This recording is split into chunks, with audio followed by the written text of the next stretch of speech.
اور پھر خاص طور پر انسان رزق کے لیے دعائیں کرتا رہے، کیونکہ سارے خزانے تو اللہ کے پاس ہیں، وہ جب جس کو جتنا چاہے عطا کر سکتا ہے۔ اس کے لیے نبی صلی اللہ علیہ وسلم کی سکھائی ہوئی مسنون دعائیں بہت ہی بہترین ہیں۔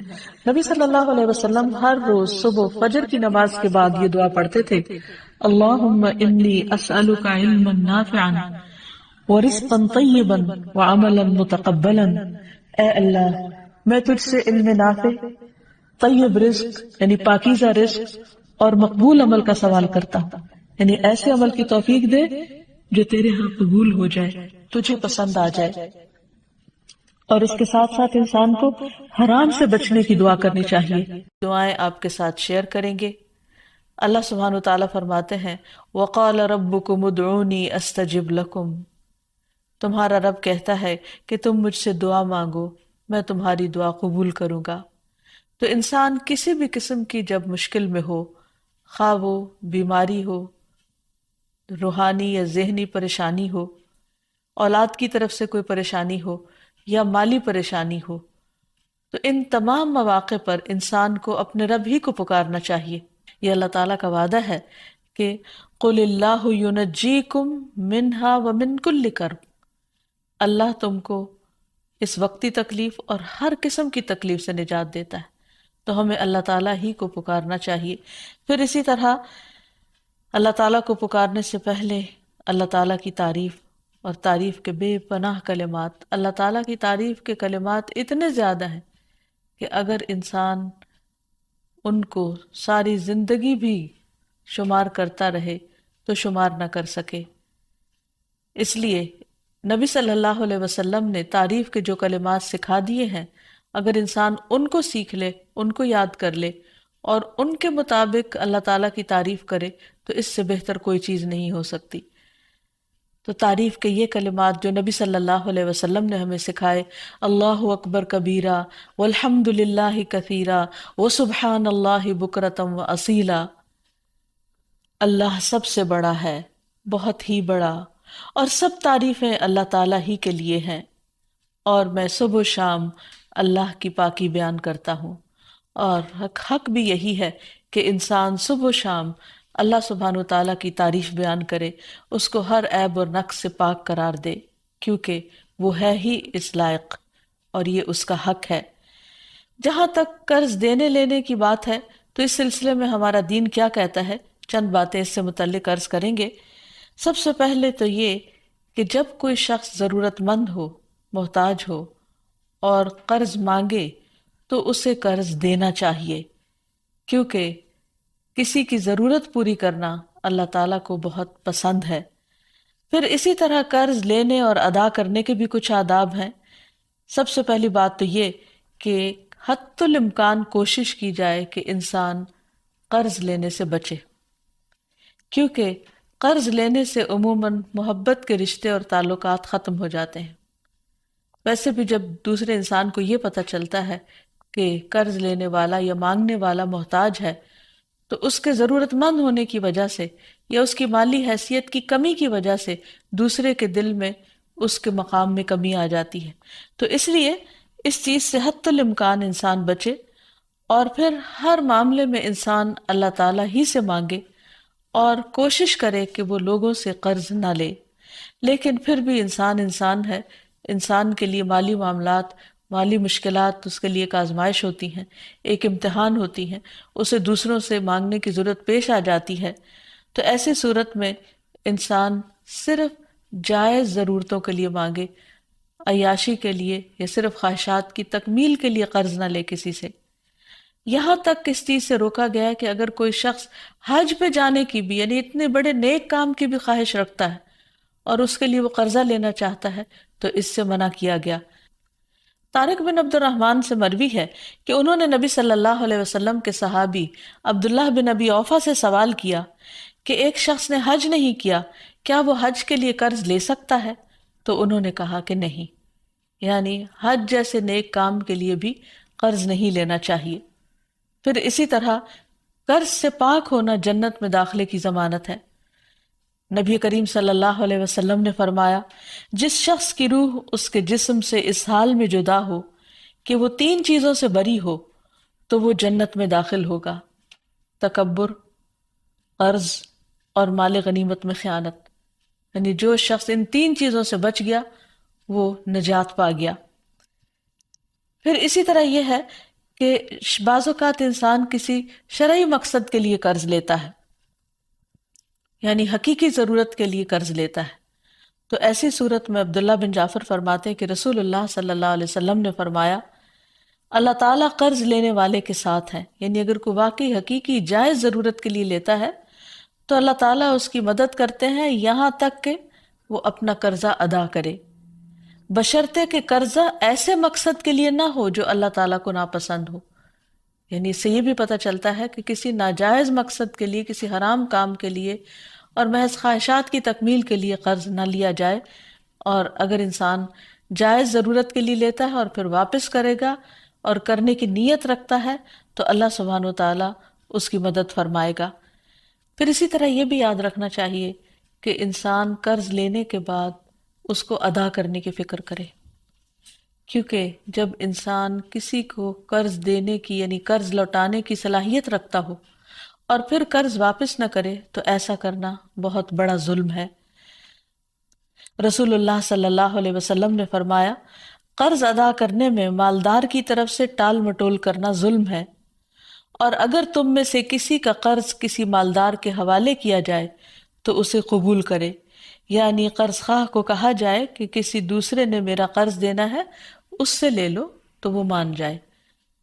پھر اسی طرح یہ ہے کہ آپ صلی اللہ علیہ وسلم نے اس بات کی بھی تلقین فرمائی کہ انسان جب قرض واپس کرے تو اچھے طریقے سے، بھلے طریقے سے، خوش دلی کے ساتھ دوسرے کو ستائے نہیں۔ پھر اسی طرح یہ ہے کہ ہمیں یہ بھی تلقین کی گئی ہے کہ جس کا قرض ادا کرنا ہو یعنی جس کا قرض لوٹانا ہو اس کو ہدیہ قبول نہیں کرنا چاہیے۔ ابو بردہ کہتے ہیں کہ میں مدینہ حاضر ہوا تو میں نے عبداللہ بن سلام رضی اللہ عنہ سے ملاقات کی۔ انہوں نے کہا آؤ تمہیں میں ستو اور کھجور کھلاؤں گا، اور تم ایک باعظمت مکان میں داخل ہو گئی، کہ رسول اللہ صلی اللہ علیہ وسلم بھی چونکہ وہاں تشریف لے گئے تھے اس لیے انہوں نے اس کو باعظمت کہا۔ پھر آپ نے فرمایا تمہارا قیام ایک ایسے ملک میں ہے جہاں سودی معاملات بہت عام ہیں، اگر تمہارا کسی شخص پر کوئی حق ہو اور پھر وہ تمہیں ایک تنکے یا جو کے دانے برابر بھی یا ایک گھاس کے برابر بھی ہدیہ دے تو اسے قبول نہ کرنا، کیونکہ وہ بھی سود ہے۔ پھر اسی طرح ہمارے دین نے ہمیں یہ بھی سکھایا ہے کہ اگر کوئی شخص اپنا قرض نہ لوٹا سکتا ہو تو کوئی دوسرا شخص اس کی طرف سے ادا کر دے، یعنی انسان کسی اور کے قرض ادا کرنے کی ذمہ داری لے لے، کیونکہ رسول اللہ صلی اللہ علیہ وسلم نے فرمایا میں ہر مومن کے لیے اس کی اپنی ذات سے بھی زیادہ اس کے قریب ہوں۔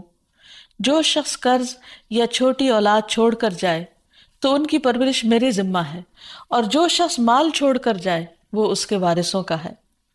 تو اس سے یہ پتہ چلتا ہے کہ نبی صلی اللہ علیہ وسلم دوسروں کے قرض ادا کر دیا کرتے تھے۔ پھر اسی طرح زکوٰۃ سے بھی قرض کی ادائیگی کی جا سکتی ہے۔ قرآن مجید میں آتا ہے انما الصدقات للفقراء والمساکین والعاملین علیہا والمؤلفة قلوبهم وفی الرقاب والغارمین وفی سبیل اللہ وابن السبیل فریضۃ من اللہ واللہ علیم حکیم۔ بے شک صدقات تو دراصل فقیروں، مسکینوں اور ان کارندوں کے لیے ہیں جو ان کی وصولی پر مقرر ہیں، نیز تالیف قلب، غلام آزاد کرانے، قرض داروں کے قرض اتارنے، اللہ کی راہ میں اور مسافروں پر خرچ کرنے کے لیے ہیں۔ یہ اللہ کی طرف سے فریضہ ہے اور اللہ سب کچھ جاننے والا اور حکمت والا ہے۔ تو اس سے یہ پتہ چلتا ہے کہ اگر کوئی شخص مجبور ہو، تکلیف میں ہو، قرض کے بوجھ تلے دبا ہوا ہو تو اس کا بوجھ اتارنے کے لیے اگر ویسے کوئی ذریعہ نہ بن پائے اور کوئی مدد کرنے کو تیار نہ ہو تو پھر اس کی مدد زکوٰۃ کے مال سے بھی کی جا سکتی ہے۔ لیکن یہ بات یاد رہے کہ ہر انسان جو قرض لے وہ قرض ادا کرنے کی نیت رکھے، کیونکہ جو شخص قرض ادا کرنے کی نیت کرے گا اللہ سبحانہ تعالیٰ کی اس کے ساتھ مدد ہوگی، اور اس کے لیے انسان کو بھرپور کوشش بھی کرنی چاہیے۔ حضرت عائشہ کہتی ہیں کہ نبی صلی اللہ علیہ وسلم نے فرمایا میری امت میں سے جو شخص قرض کا بوجھ اٹھائے اور اسے ادا کرنے کی کوشش کرتے ہوئے فوت ہو جائے لیکن وہ قرض ادا نہ کر سکے تو میں اس کا ولی ہوں، یعنی نبی صلی اللہ علیہ وسلم نے اس کو اپنے ذمے لیا۔ پھر کیونکہ یہ ایک بہت بڑی نیکی ہے، ایک بہت بڑا ثواب کا کام ہے، پھر اسی طرح یہ ہے کہ انسان کو اس کی بہت زیادہ فکر بھی ہونی چاہیے۔ ابو ہریرہ کہتے ہیں کہ نبی صلی اللہ علیہ وسلم نے فرمایا، میرے لیے یہ بات باعث مسرت نہیں کہ میرے پاس احد کے پہاڑ برابر سونا ہو اور تیسری رات مجھ پر آ جائے اور ان میں سے 1 دینار بھی میرے پاس باقی ہو، یعنی اسے میں اللہ کے راستے میں خرچ نہ کر دوں، سوائے اس دینار کے کہ اس کو میں اپنے قرض کی ادائیگی کے لیے بچا رکھوں۔ یعنی آپ صدقہ کرنے سے زیادہ اس بات کو اہمیت دیتے تھے کہ قرض کو واپس کر دیا جائے، کیونکہ قرض کا ادا کرنا فرض ہے اور صدقہ خیرات جو ہے وہ ایک نفلی عبادت ہے۔ اسی طرح ہم دیکھتے ہیں کہ ہمیں یہ بھی سکھایا گیا ہے کہ جب کوئی فوت ہو جائے تو اس کے چھوڑے ہوئے مال میں سے سب سے پہلے قرض چکایا جائے اس کا، اور پھر اس کے بعد اس کی وصیت پوری کی جائے۔ قرآن مجید میں بھی اس کا تاکیدی حکم ملتا ہے۔ حضرت علی رضی اللہ عنہ فرماتے ہیں کہ رسول اللہ صلی اللہ علیہ وسلم نے قرض وصیت سے پہلے ادا کرنے کا حکم دیا، جبکہ تم لوگ قرآن میں وصیت کو پہلے اور قرض کو بعد میں پڑھتے ہو۔ تو ابو عیسیٰ کہتے ہیں کہ عام علماء کا اس پر عمل ہے کہ وصیت سے پہلے قرض دیا جائے، کیونکہ قرض ادا کرنا فرض کے درجے میں ہے۔ اور پھر قرآن مجید میں پہلے کیوں آیا ہے کہ وصیت کو پورا کیا جائے؟ کیونکہ قرض والا تو قرض خواہ خود مطالبہ کر لے گا، لیکن وصیت جس کے حق میں کی گئی ہو سکتا ہے اسے معلوم بھی نہ ہو، تو اس کی اہمیت بتانے کے لیے کہ وصیت کو بھی پورا کرنا ضروری ہے۔ لیکن اگر میت جو ہے اس کے ذمہ قرض ہے اور اس کے ساتھ ساتھ وہ وصیت بھی کر چکا ہے تو پہلے قرض ادا ہوگا، اگر مال بچے گا تو وصیت پوری کی جائے گی۔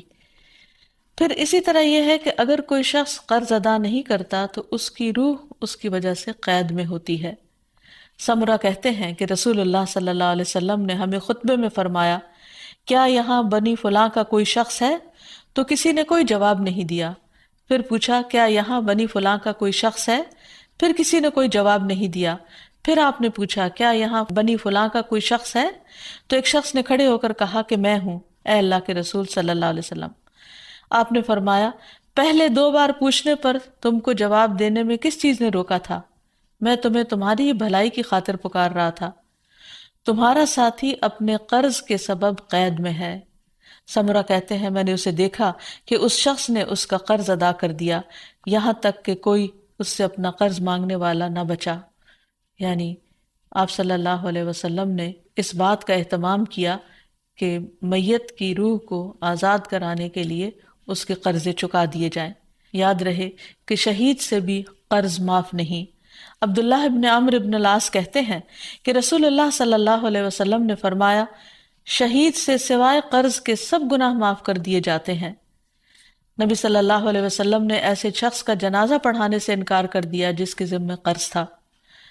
ابو ہریرہ کہتے ہیں کہ نبی صلی اللہ علیہ وسلم کے پاس جب کوئی جنازہ لایا جاتا تو آپ پہلے یہ سوال پوچھتے کہ کیا اس شخص پر کوئی قرض ہے؟ اگر لوگ کہتے کہ ہاں تو آپ پوچھتے کہ اسے ادا کرنے کے لیے کیا اس نے کوئی مال چھوڑا ہے؟ اگر لوگ کہتے کہ ہاں تو آپ اس کی نماز جنازہ پڑھا دیتے، اور اگر جواب میں نہ بولتے تو نبی صلی اللہ علیہ وسلم فرماتے کہ اپنے ساتھی کی نماز جنازہ خود پڑھ لو۔ یہ اس وجہ سے کہ لوگوں کو اس بات کا احساس ہو کہ قرض موت کے بعد بھی انسان کے لیے باعث وبال ہے اگر ادا نہ کیا جائے۔ پھر اسی طرح جو قرض ادا نہ کرنے کی نیت سے قرض لے، ایسے شخص کی بہت مذمت کی گئی ہے۔ نبی صلی اللہ علیہ وسلم نے فرمایا، جو کوئی لوگوں کا مال قرض کے طور پر ادا کرنے کی نیت سے لیتا ہے تو اللہ تعالیٰ بھی اس کی طرف سے ادا کرے گا، یعنی اللہ تعالیٰ مدد فرمائے گا اس کی۔ اور جو کوئی نہ دینے کی نیت سے لے کہ دینا نہیں، بس دوسرے کا مال ہتھیا لو قرض کے بہانے، تو اللہ تعالیٰ اس کو تباہ کر دے گا۔ رسول اللہ صلی اللہ علیہ وسلم نے فرمایا، جو مرد بھی قرض لے اور اس کی نیت یہ ہو کہ قرضہ ادا نہ کرے گا تو وہ اللہ سے چور بن کر ملے گا۔ یعنی یہ معمولی بات نہیں ہے، بہت بڑا گناہ ہے اگر کوئی ایسی نیت رکھے۔ پھر اسی طرح ایک اور روایت میں آتا ہے کہ محمد بن عبداللہ بن جحش سے روایت ہے، وہ فرماتے ہیں کہ اللہ کے رسول صلی اللہ علیہ وسلم اس جگہ بیٹھے ہوئے تھے جہاں جنازے رکھے جاتے تھے، تو آپ نے اپنا سر آسمان کی طرف اٹھایا، پھر اپنی نگاہ کو نیچے کیا، پھر اپنا ہاتھ اپنی پیشانی پر رکھ کر فرمایا سبحان اللہ سبحان اللہ، کیا سختی اتری ہے۔ فرماتے ہیں کہ ہم نے پہچان لیا اور ہم خاموش ہو گئے۔ جب دوسرا دن ہوا تو میں نے رسول اللہ صلی اللہ علیہ وسلم سے پوچھا کہ کیا سختی ہے جو نازل ہوئی ہے؟ آپ نے فرمایا قرض کے بارے میں، اس ذات کی قسم جس کے قبضے میں میری جان ہے، اگر کوئی شخص اللہ کے راستے میں قتل کر دیا گیا ہو، پھر وہ زندہ ہو جائے، پھر مار ڈالا جائے، پھر زندہ ہو، پھر مار ڈالا جائے، اور اس پر قرض ہو، تو وہ جنت میں داخل نہ ہو سکے گا۔ یعنی یہ بہت بڑی بات ہے، اس لیے انسان کو عام حالات میں چھوٹی موٹی ضرورتوں پر قرض نہیں لینا چاہیے، لیکن اگر کوئی شدید ضرورت ہو تو ادا کرنے کی نیت سے لینا چاہیے اور پھر ادا کرنے کی کوشش بھی کرنی چاہیے۔ پھر اسی طرح یہ ہے کہ اگر کوئی شخص مقروض مرے گا تو قیامت کے دن جس سے قرضہ لیا ہوگا اس کو مقروض کی نیکیاں دے دی جائیں گی، اور اگر اس کے پاس نیکیاں نہیں ہوں گی تو قرض دینے والے کی برائیاں مقروض کے ذمہ ڈال دی جائیں گی اور وہ ان کی سزا بھگتے گا، کیونکہ وہاں درہم و دینار نہیں ہوں گے، صرف نیکیاں ہی ہوں گی۔ دوسری طرف ہمارے دین رحمت ہے، تو اس میں مقروض کو معاف کر دینے پر بھی بہت سی احادیث ہمیں ملتی ہیں اور اسے ایک بہت بڑی نیکی قرار دیا گیا ہے۔ رسول اللہ صلی اللہ علیہ وسلم نے فرمایا کہ جو شخص قرضے پر مہلت دے اس کے لیے روزانہ صدقہ کرنے کا اجر ہے۔ بریدہ رضی اللہ عنہ سے مروی ہے کہ میں نے نبی صلی اللہ علیہ وسلم کو یہ فرماتے ہوئے سنا کہ جو شخص کسی تنگ دست مقروض کو مہلت دے دے اسے ہر دن کے عوض اتنا ہی صدقہ کرنے کا ثواب ملے گا۔ پھر ایک اور مرتبہ سنا تو نبی صلی اللہ علیہ وسلم نے فرمایا جو شخص کسی تنگ دست مقروض کو مہلت دے دے اسے ہر دن کے عوض دگنا صدقہ کرنے کا ثواب ملے گا۔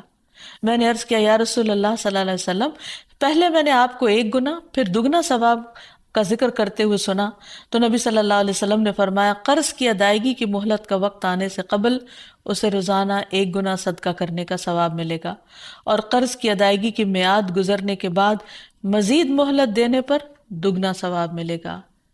تو اس سے یہ پتہ چلتا ہے کہ جتنی جو مقروض کو ڈھیل دیتا ہے اس کے لیے اجر اتنا ہی زیادہ بڑھتا چلا جاتا ہے۔ پھر قرض کا اجر جنت کے دروازے پر بھی لکھا ہوا ہے۔ رسول اللہ صلی اللہ علیہ وسلم نے فرمایا ایک آدمی جنت میں داخل ہوا، وہ کیا دیکھتا ہے کہ اس کے ایک دروازے پر لکھا ہوا ہے کہ صدقہ کا ثواب 10 گنا اور قرضے کا ثواب 18 گنا ہے۔ یعنی اگر کوئی شخص کسی کو کچھ 1 روپیہ دیتا ہے تو اس کے بدلے میں اس کو 10 نیکیاں ملتی ہیں، لیکن اگر کوئی شخص قرض کے طور پر کسی کو دیتا ہے تو اس کے بدلے میں 18 نیکیاں اس کو ملتی ہیں۔ پھر اسی طرح نبی صلی اللہ علیہ وسلم نے فرمایا ایک شخص لوگوں کو قرض دیا کرتا تھا اور اپنے نوکروں سے اس نے یہ کہہ کر رکھا تھا کہ جب تم کسی کو مفلس پاؤ تو تم اسے معاف کر دیا کرو، ممکن ہے کہ اللہ تعالی ہمیں بھی معاف فرما دے۔ رسول اللہ صلی اللہ علیہ وسلم نے فرمایا کہ موت کے بعد جب وہ اللہ سے ملا تو اللہ تعالیٰ نے اس کو بخش دیا۔